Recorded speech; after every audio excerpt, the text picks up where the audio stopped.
വേടനെതിരായ വനിതാ ഡോക്ടറുടെ പീഡന പരാതിയിൽ രഹസ്യമൊഴിയുടെ പകർപ്പ് ലഭിച്ച ശേഷം മാത്രം തുടർ നടപടിയിലേക്ക് കടക്കാൻ പോലീസ്. കൂടുതൽ തെളിവ് ശേഖരണത്തിന് ശേഷമായിരിക്കും വേടനെ വിളിപ്പിക്കുന്ന കാര്യത്തിൽ ഉൾപ്പെടെ തീരുമാനമുണ്ടാവുക. യുവതിയുടെ പരാതി പ്രകാരമുള്ള സാമ്പത്തിക ഇടപാടുകളെ സംബന്ധിച്ചും പോലീസ് സ്ഥിരീകരിക്കുന്നുണ്ടെങ്കിലും വിശദമായ പരിശോധനയ്ക്ക് ശേഷമായിരിക്കും മറ്റ് നടപടികൾ. അഹമ്മദ് മുജ്തബ വിവരങ്ങൾ നൽകും. മുജ്തബ, നേരത്തെ വേടനെതിരായ ഈ പുലിപ്പല്ല് കേസ് വലിയ വിവാദമായിരുന്നു, വലിയ തിരിച്ചടിയായിരുന്നു. കേസെടുത്തതും തുടർ നടപടികളിലേക്കൊക്കെ കടന്നത്. അതുകൊണ്ട് ഇപ്പോഴത്തെ ഈ പീഡന പരാതിയിലും കരുതലോടെയാണോ പോലീസിന്റെ നീക്കം? ദിവ്യ സൂചിപ്പിച്ചത് ഏറ്റവും പ്രധാനപ്പെട്ട ഒരു പോയിന്റാണ്. അത് ഇതോട് സബ്സ്റ്റാൻഷിയേറ്റ് ചെയ്ത് വെക്കേണ്ടി വരും. കാര്യം ഈ വിഷയവുമായി ബന്ധപ്പെട്ട് പോലീസിനകത്ത് തന്നെ അല്ലെങ്കിൽ ആഭ്യന്തര വകുപ്പിൽ തന്നെ കൃത്യമായി തന്നെ കുറെ കൂടി അവധാനതയോടുകൂടി കാര്യങ്ങൾ മുന്നോട്ട് കൊണ്ടുപോകാനാണ് നിലവിലുള്ള ഒരു നിർദ്ദേശം വന്നിരിക്കുന്നത്. അതനുസരിച്ച് കൃത്യമായി തെളിവ് ശേഖരണം, അതോടൊപ്പം തന്നെ നിലവിൽ ഇന്നലെ വനിതാ ഡോക്ടർ മൊഴി നൽകിയിരുന്നു. ആ മൊഴിപ്പകർപ്പ് 164ന്റെ സ്വകാര്യ മൊഴിയാണ്, മജിസ്ട്രേറ്റിന് മുന്നിൽ നൽകിയിരിക്കുന്ന രഹസ്യമൊഴിയാണ്. അതിൻ്റെ എല്ലാം പകർപ്പ് ലഭിച്ച ശേഷം ഇതോടനുബന്ധമായ കുറേയധികം തെളിവുകൾ കൂടി ശേഖരിക്കേണ്ടതുണ്ട്. ആ തെളിവ് ശേഖരണത്തിന് ശേഷം വേടനെ വിളിപ്പിക്കുന്ന കാര്യത്തിൽ തന്നെ ഒരു തീരുമാനമെടുത്താൽ മതി എന്നതുൾപ്പെടെയാണ് ഇപ്പോൾ പോലീസിന്റെ നിലപാട്. നിലവിൽ ഇൻഫോപാക്ക് SHO ആയിരുന്നു ഈ കേസ് ആദ്യഘട്ടത്തിൽ. നിലവിൽ തൃക്കാക്കരയിൽ SHO ഇല്ലാത്തതിനാൽ ഇൻഫോപാക്ക് SHO ആയിരുന്നു ഈ കേസിന്റെ തുടക്കത്തിലുള്ള പ്രാഥമികമായ FIR ഉൾപ്പെടെ രജിസ്റ്റർ ചെയ്യുന്നത് ഉൾപ്പെടെ നടപടിയിലേക്ക് പോയിരുന്നത്. അതിപ്പോൾ ACPയിലേക്ക് വന്നിരിക്കുന്നു. തൃക്കാക്കര ACP ആണ് ഇതിന്റെ മേൽനോട്ടം വഹിക്കുന്നത്. ഇന്നലെ യുവതിയുടെ 164 ഉൾപ്പെടെയുള്ള രഹസ്യമൊഴി രേഖപ്പെടുത്തുകയും ചെയ്തു. ഇനിയിപ്പോൾ പോലീസിന് മുന്നിൽ ഈ മൊഴിപ്പകർപ്പ് ലഭിച്ചതിന് ശേഷം അതോടനുബന്ധിച്ചുള്ള മറ്റ് നടപടിയിലേക്ക് പോകണം.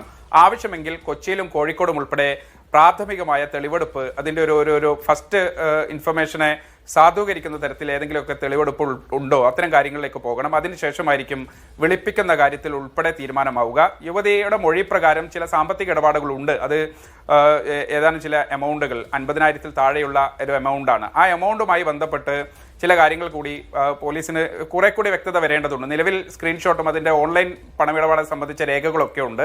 ഒരു പ്രാഥമിക സ്ഥിരീകരണം പോലീസ് നൽകുന്നുണ്ടെങ്കിലും കുറെ കൂടി തെളിവ് ശേഖരണത്തിന് ശേഷമായിരിക്കും വേടനെ വിളിപ്പിക്കുന്ന കാര്യത്തിൽ തന്നെ ഒരു അന്തിമ തീരുമാനമാവുക. വേഗത്തിൽ എടുത്തു ചാടിയ ഒരു നിലപാടിലേക്ക് പോകേണ്ട എന്നുള്ളതാണ് ഇപ്പോൾ പോലീസിൽ നിന്ന് ലഭ്യമാകുന്ന വിവരം. ഒപ്പം തന്നെ വേടനും ഈ കേസിന്റെ ഗതി അനുസരിച്ച് ആവശ്യമെങ്കിൽ മുൻകൂർ ജാമ്യം തേടി കോടതിയെ സമീപിക്കാനാണ് ഒരുങ്ങുന്നത്. കാര്യം ചോദ്യം ചെയ്യലിന് വിളിപ്പിച്ചാൽ അപ്പോൾ തന്നെ ഹൈക്കോടതിയിൽ മുൻകൂർ ജാമ്യം നൽകി അതിലൊരു തീരുമാനം, കാര്യം ഏതെങ്കിലും തരത്തിൽ തെളിവുകൾ എതിരായാൽ അറസ്റ്റ് ഉൾപ്പെടെയുള്ള നടപടിയിലേക്ക് പോകുമോ എന്നതുൾപ്പെടെ അഭിഭാഷകരുമായി ഇപ്പോൾ ചർച്ച ചെയ്തുകൊണ്ടിരിക്കുകയാണ്.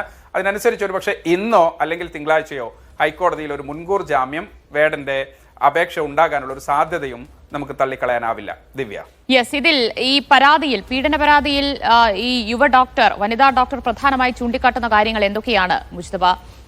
ഇപ്പോൾ സാമ്പത്തിക ഇടപാടുകളൊക്കെ നടത്തിയെന്ന് പറയുന്നുണ്ട്.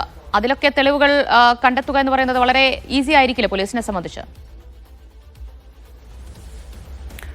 ദിവ്യ സൂചിപ്പിച്ചതുപോലെ നിരവധിയായ സ്ഥലങ്ങൾ അതിൽ യുവതിയുടെ ഫ്ളാറ്റിൽ ഉൾപ്പെടെ വന്നിട്ടുണ്ട്. ഒപ്പം തന്നെ സുഹൃത്തിന്റെ ഫ്ളാറ്റുണ്ട്.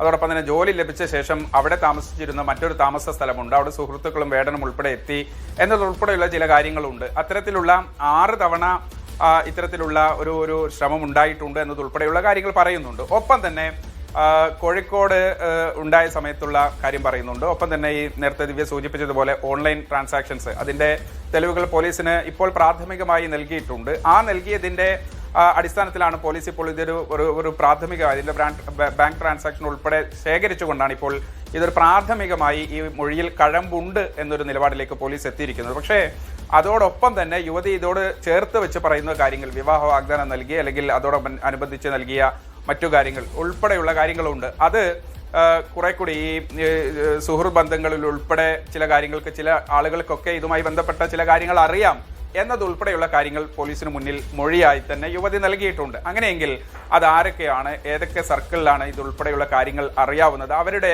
സാക്ഷിമൊഴികൾ ഉൾപ്പെടെ ഈ കേസ് അന്വേഷണത്തിന് മുമ്പ് തന്നെ പ്രാഥമികമായി ശേഖരിക്കുകയും ഇതോടനുബന്ധിച്ച് ഒരു കേസെടുത്താൽ അത് നിലനിൽക്കുകയും അതോടനുബന്ധിച്ച് മറ്റു നടപടികളിലേക്ക് പോകാൻ ഒരു അവധാനത പോലീസ് കാണിക്കുന്നുണ്ട് എന്നാണ് നമ്മൾ പറഞ്ഞതിന്റെ ആകെ ചുരുക്കം. പോലീസിനെ ഇത് സംബന്ധിച്ച് ഒരു കൃത്യമായി തന്നെ സാധാരണഗതിയിലുള്ള ഒരു കേസിൽ പോലെ തന്നെ കൈകാര്യം ചെയ്യേണ്ടതുണ്ട്. പക്ഷെ അതോടൊപ്പം തന്നെ കുറെ കൂടി സൂക്ഷ്മത ഈ കാര്യത്തിൽ നേരത്തെ തുടക്കത്തിൽ ദിവ്യ സൂചിപ്പിച്ചതുപോലെ വനംവകുപ്പ് കേസുമായി ബന്ധപ്പെട്ട് മന്ത്രിയും അതോടൊപ്പം തന്നെ ഉദ്യോഗസ്ഥരും ഒക്കെ രണ്ട് തട്ടിലായ കാര്യം നമുക്ക് മുമ്പിലുണ്ട്. അതുകൊണ്ട് ഇത് പോലീസ് കുറെ കൂടി സൂക്ഷ്മതയോടെ കൈകാര്യം ചെയ്യുകയാണ്. കാര്യം ഏതെങ്കിലും തരത്തിൽ ഇതൊരു മോട്ടീവ് ഇതിന് പിന്നിലുണ്ട് എന്ന് പിന്നീട് തെളിവാവുകയും അതിന് പിന്നിൽ അത്തരം കാര്യങ്ങൾ പുറത്തു വരികയും ഒക്കെ ചെയ്താൽ അത് കേസന്വേഷണത്തെ ആകെ ഇപ്പോഴുള്ള മെറിറ്റിനെ കൂടി ബാധിക്കും എന്നതുൾപ്പെടെയുള്ള കാര്യങ്ങളാണ് പോലീസ് സൂക്ഷ്മമായി തന്നെ നിരീക്ഷിച്ചുകൊണ്ടിരിക്കുന്നത്. അതിന്റെ കൂടി അടിസ്ഥാനത്തിലായിരിക്കും തുടർ നടപടികൾ ഉണ്ടാവുക.